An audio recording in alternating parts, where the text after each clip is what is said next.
ராகவ் வந்து அனுவோட அப்பா அம்மா கிட்ட வந்து இந்த மாதிரி அனுக்கும் ஆகாஷ்க்கும் வந்து கல்யாணத்தை பற்றி பேசுகிறாரு. அவங்க 2 பேரும் விரும்புறதையும் நிரூபிக்கிறாரு. இதனால் வந்து அவங்க அப்பா அம்மாவும் சம்மதிக்கிறாங்க. அவங்க வீட்டில் பேசி நான் எப்படியாவது வந்து சம்மதிக்க வைக்கிறேன் எங்கள் வீட்டில். அதே மாதிரி வந்து சீக்கிரமாகவே வந்து அனுக்கும் ஆகாஷ்க்கும் கல்யாணம் பண்ணி வைக்கிறது ஏன் பொறுப்புன்னு சொல்லிட்டு வந்து சொல்லிட்டு போகிறாரு. இந்த சூழ்நிலையில் இங்கே என்ன பண்ணுறாங்க, அனுவும் வந்து அவங்க வீட்டில் உள்ளவங்க எல்லாருமே வந்து சென்னைக்கு வந்துடுறாங்க. சென்னைக்கு வந்தோடனே எல்லாருமே ரொம்ப சந்தோஷப்படுறாங்க. இந்த மாதிரி வந்து நம்ம பழையபடி வந்து பிஸ்னஸ் பண்ண ஆரம்பிக்கலாம், எல்லாமே பண்ண ஆரம்பிக்கலாம் அப்படின்னு சொல்லிட்டு எல்லா முயற்சியும் பண்ணிகிட்ருக்காங்க.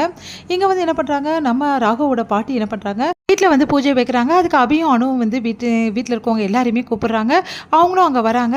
அந்த பூஜையில் வந்து கலந்துக்கிறாங்க. அவங்க அப்பா அம்மா மட்டும் வீட்டில் இருக்காங்க. அபி, அனு, அதுக்கப்புறம் வந்து அவங்க அத்தை 3 பேருமே அங்கே அந்த பூஜையில் வந்து கலந்துக்கிறாங்க. அதெல்லாம் பார்த்து ரொம்ப சந்தோஷப்படுறாங்க. பூஜைக்கான ஏற்பாடு எல்லாமே வந்து அபி வந்து அழகாக பண்ணிகிட்ருக்காங்க. இந்த சூழ்நிலையில் எங்கள் அபி வந்து அந்த பூஜையான விஷயங்கள் எல்லாமே வந்து சொல்கிறத பார்த்து பாட்டி வந்து அபியை ரொம்ப நேசிக்க ஆரம்பிக்கிறாங்க.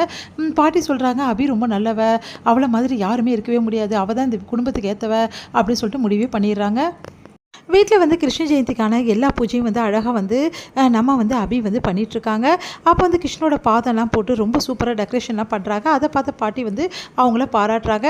அடுத்து வந்து சரி எல்லாருக்கும் சேர்த்து ஒரு விளையாட்டு இருக்குது அப்படின்ற மாதிரி சொல்கிறாங்க. லாவண்யா வந்து அபியை வந்து பாட்டி வந்து ரொம்ப வந்து பாராட்டுறதை பார்த்து டென்ஷன் ஆகிடுறாங்க. சரி எல்லாருமே விளையாடலாம் அப்படி சொன்னோன்னே சரி ஜோடி ஜோடியாக வந்து விளையாடுங்க அந்த விளையாட்டு அப்படி சொல்கிறாங்க. உரி அடிக்கிற போட்டி விளையாடுறாங்க. மேலே வந்து உரி வச்சுறாங்க. அதில் ஒரு மாலையும் கட்டி வச்சிடறாங்க. அந்த உரியை 2 பேராக வந்து பேராக வந்து அடிக்கணும். ஒருத்தவங்க வந்து பிடிச்சிக்கணும். அந்த பிடிச்சிருக்கவங்க யாருன்னா இவங்க அத்தையும் அதே மாதிரி வந்து நம்ம ராகவோட வந்து சித்தியும் வந்து பிடிச்சிக்கிறாங்க. அடுத்து வந்து எல்லாருமே 2 பேராக அடிக்கணும்னு சொன்னோன்னே ஆகாஷும் வந்து அணுவும் அடிக்க ஆரம்பிக்கிறாங்க. அவங்களால அடிக்கவே முடியல. அவங்க வந்து சரி ஓகேன்னு சொல்லிட்டு டயர்டாகி போயிடுறாங்க. அதுக்கப்புறம் வந்து வேறு யார் அடிக்க போகிறது அப்படி சொன்னோன்னே லாவண்யா வந்து ராகவ் கூட சேர்ந்து அடிக்கணும்னு சொல்லிட்டு சொல்கிறாங்க. சரின்னு சொல்லிட்டு 2 பேருமே வந்து அடிக்கிறாங்க. அப்போ லாவண்யா வந்து கீழே விழுந்துடுறாங்க. அவங்களால அடிக்க முடியாமல் போயிடுது. காலையும் வந்து வீக்கம் ஏற்படுது. அதனால் லாவண்யா வந்து நான் கலந்துக்க முடியாது அப்படின்ற மாதிரி ஒதுங்கிடுறாங்க. அடுத்து ராகவ் மட்டும் அவுட் ஆகாமல் இருக்கானே, அப்போ ராகவ் கூட சேர்ந்து யார் அடிக்கிறது, அதை அடித்து அந்த உரி எடுக்க முடியுமா அப்படி சொன்னோன்னே ராகவ் வந்து யாரும் முடியாதுன்னு நினைக்கிறேன், எல்லாம் வேஸ்ட்டு அப்படின்ற மாதிரி சொல்கிறாரு. அதை கேட்டு அபி செமையாக டென்ஷன் ஆகிறாங்க. என்னால் கண்டிப்பாக முடியும் அப்படின்னு சொல்லிட்டு அபி வராங்க.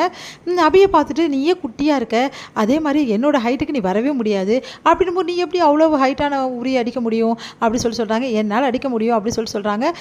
சரி பார்ப்போம் அப்படின்னு சொல்லிட்டு 2 பேருமே சேர்ந்து அடிக்கிறதுக்காக ட்ரை பண்ணுறாங்க.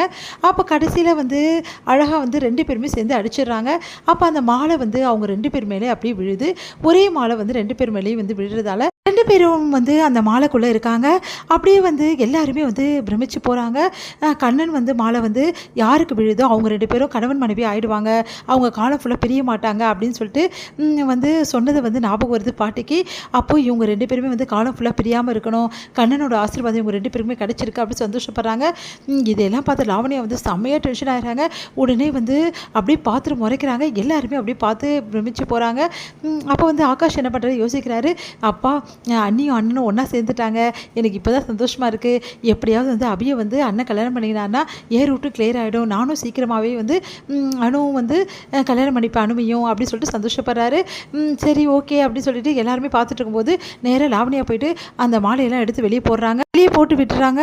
அப்போ வந்து அந்த மாலையை வந்து அவங்க கையில் இருக்கிறத பார்த்துட்டு அப்படியே வந்து தன்னறியாமல் பார்த்துட்டு இருக்காங்க அபி.